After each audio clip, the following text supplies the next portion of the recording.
اور دوسرا وظیفہ جو اس دن بتلایا تھا وہ یہ تھا سبحان اللہ والحمدللہ ولا الہ الا اللہ واللہ اکبر ولا حول ولا قوت الا باللہ۔ میرے بھائیو مختصر کر کے میں آپ کے سامنے رکھتا ہوں، رسول اللہ صلی اللہ علیہ وسلم نے فرمایا ہے کہ یہ جو تسبیح ہے نا یہ اللہ کو بڑی پسند ہے۔ اللہ کی جو تسبیح ہے نا اللہ کو پسندیدہ اعمال میں سے ہے۔ رسول اللہ صلی اللہ علیہ وسلم نے فرمایا اللہ کو اتنی پسند ہے کہ ایک بندہ ایک سونے کا پہاڑ خرچ کر رہا ہے، سونے کا پہاڑ، اور دوسرا بندہ سارا دن کیا کہہ رہا ہے؟ سبحان اللہ و بحمدہ، سبحان اللہ و بحمدہ، یا اللہ کی تسبیح بیان کر رہا ہے یا اللہ کی حمد بیان کر رہا ہے۔ تو نبی کریم صلی اللہ علیہ وسلم نے کہا یہ تسبیح بیان کرنے والا آگے نکل گیا، سونے کے پہاڑ کو خرچ کرنے والے سے بھی آگے نکل گیا۔ سبحان اللہ کہنے وجہ بھی کیا، وجہ بھی سن لیجئے۔ وجہ یہ ہے کہ قرآن پاک میں بھی وجہ بیان ہوئی ہے کہ اللہ تعالیٰ نے یہ انسان ہی کم بخت ہے، انسان ہی کم ظرف ہے، ورنہ زمین و آسمان کے مابین جتنی مخلوقات ہیں اللہ کی تسبیح بیان کرتی ہیں۔ اللہ نے قرآن پاک میں کہا ہے لیکن تمہیں ان کی تسبیح کا پتہ نہیں وہ کیا ہے۔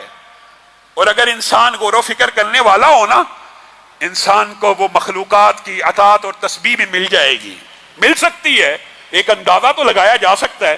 کبھی آپ نے دیکھا یہ پلانیٹری سسٹم، یہ کاسمولوجی کے اندر سٹارز، زمین، جتنے بھی سیارے ستارے ہیں، یہ اللہ کے حکم کے ایسے تابع ہیں، اللہ تعالیٰ نے ان کو جو رستہ دکھایا ہے یہ اس سے 1 سینٹی میٹر بھی ادھر سے ادھر نہیں ہوتے، اور اگر ہو جائیں تو سارا نظام تلپٹ ہو جائے، سارا نظام چوپٹ ہو جائے۔ اللہ کی ایسی اطاعت کرتے ہیں کہ جو صراط، جو فلک، جو مدار، جو گردش اللہ نے جس مخلوق کے لیے مقرر کی ہے 1 سینٹی میٹر بھی وہاں سے آگے پیچھے نہیں ہوتی۔ وہ مخلوق اللہ کی تسبیح، اللہ کے ڈر سے ایسے چل رہی ہوتی ہے جیسے اللہ نے حکم دیا ہے۔ اور انسان سبحان اللہ صراط مستقیم بھی بتا دی، قرآن بھی بتا دیا، رستہ بھی بتا دیا، پھر بھی اپنی مرضی سے کبھی ادھر کو نکل جائے گا کبھی ادھر کو نکل جائے گا۔ وہ مخلوقات اللہ کی ایسی اطاعت کر رہی ہیں، ایسی تسبیح بیان کر رہی ہیں کہ 1 سینٹی میٹر بھی آگے پیچھے نہیں ہوتی۔ اور اسی لیے وہ جو حدیث پہلے آپ کے سامنے رکھی ہے نا اس کے اندر یہ الفاظ موجود ہیں، دنیا بھر کی مخلوقات کو اگر رزق دیا جاتا ہے تو سبحان اللہ و بحمدہ کی وجہ سے دیا جاتا ہے، وہ اس کی تسبیح بیان کر رہی ہوتی ہیں، اور اللہ تعالیٰ اس لیے ان کو رزق دیتا ہے۔ میرے بھائیو یہ جو کلمے ہیں بخاری شریف میں آپ نے اس کے بارے میں حدیث پڑھی ہے، کلمتانی خفیفتانی علی اللسان ثقیلتانی فی المیزان حبیبتانی الی الرحمن۔ یہ 2 کلمے بڑے زبان پہ ہلکے ہیں، سبحان اللہ و بحمدہ، سبحان اللہ العظیم، کتنے ہلکے ہیں لیکن میزان کو بھر دینے والے ہیں، میزان کو وزنی کر دینے والے ہیں، رحمان کو بڑے پسند ہیں۔ وجہ کیا ہے؟ وجہ یہ ایک تو اللہ کی آپ نے تسبیح بیان کی اور اس کے بعد اللہ کی حمد بیان کی۔ تسبیح بیان کرنے سے رزق بھی دیا جاتا ہے، حمد بیان کرنے سے رزق بھی دیا جاتا ہے، لیکن نبی کریم نے ایک عجیب بات کہی ہے، سبحان اللہ، اللہ تعالیٰ کی عطا کے اوپر بھی بندہ قربان جائے۔ نبی کریم صلی اللہ علیہ وسلم نے فرمایا جب کوئی بندہ کہتا ہے نا الحمدللہ، جب صرف یہ کہتا ہے الحمدللہ، تو اللہ تعالیٰ نے جو نعمت دی ہوتی ہے، بتائیے نعمتیں کتنی ہیں؟ آنکھ نعمت ہے، دل نعمت ہے، لاکھ روپیہ بھی نعمت ہے، کروڑ بھی ہے۔ دنیا میں آج ایسے لوگ موجود ہیں نا جن کو اللہ نے 1 ارب دیا ہوا ہے، 1 خرب والے بھی دنیا میں موجود ہے نا۔ ایک بندے کو 1 ارب روپیہ مل گیا، سمجھانے کے لیے کہہ رہا ہوں، اس نے جواب میں کیا کہا؟ الحمدللہ۔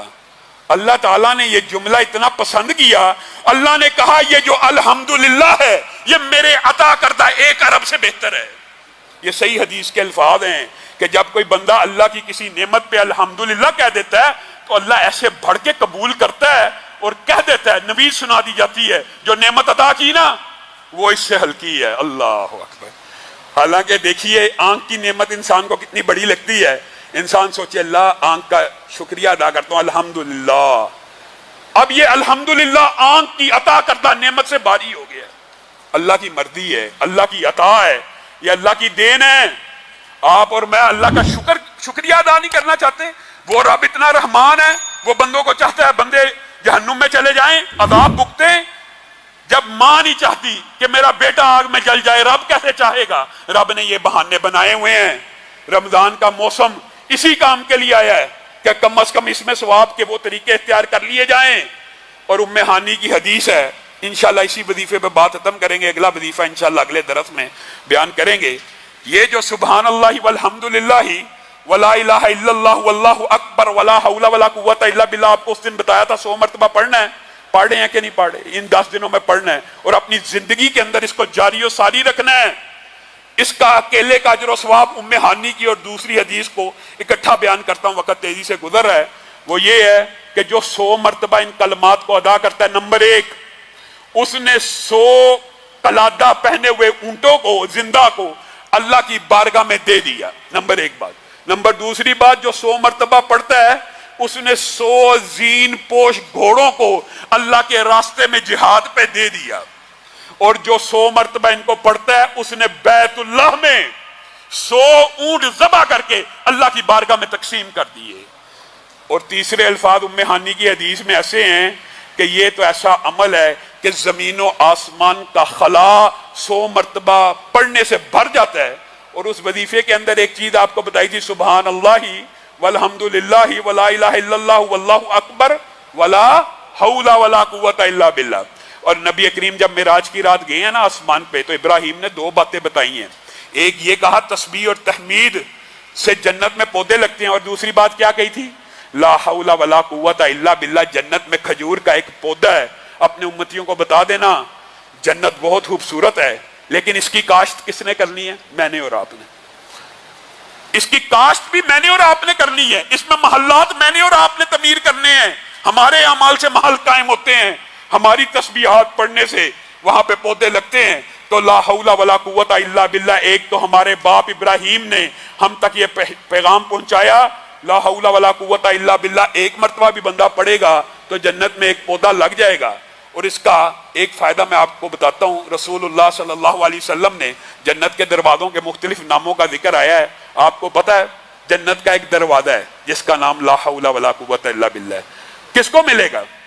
جو پڑھے گا تو ملے گا نا، خوش نصیب ہے کم از کم 100 مرتبہ اگر آپ یہ وظیفہ پڑھیں گے تو لا حول ولا قوت الا باللہ 100 مرتبہ پڑھنے سے جنت میں پودا بھی لگ گیا اور جنت کے اس دروازے سے داخل ہونے کے امکان بھی بڑھ گئے۔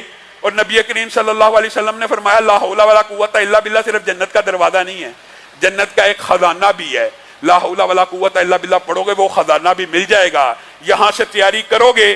اور اس کلمے کی ایک بہت بڑی فضیلت یہ ہے، آپ نے اگر ہر روز پڑھا آپ تو انشاءاللہ کامیاب ہوگے، لیکن جو بندہ ہر روز نہیں پڑھتا اس کو حالت بیماری میں، حالت غم میں، حالت مصیبت میں یہ کلمہ ضرور پڑھنا چاہیے۔ کیوں؟ رسول اللہ صلی اللہ علیہ وسلم کی یہ حدیث بھی صحیح ہے، جو لا الہ الا اللہ وحدہ لا شریک لہ لہ الملک و لہ الحمد وہو علی کل شیء قدیر کے ساتھ لا حول ولا قوت الا باللہ ملا کے پڑھتا ہے نا، اگر وہ اس بیماری میں فوت ہو جائے گا تو جہنم کی آگ سے بچ جائے گا۔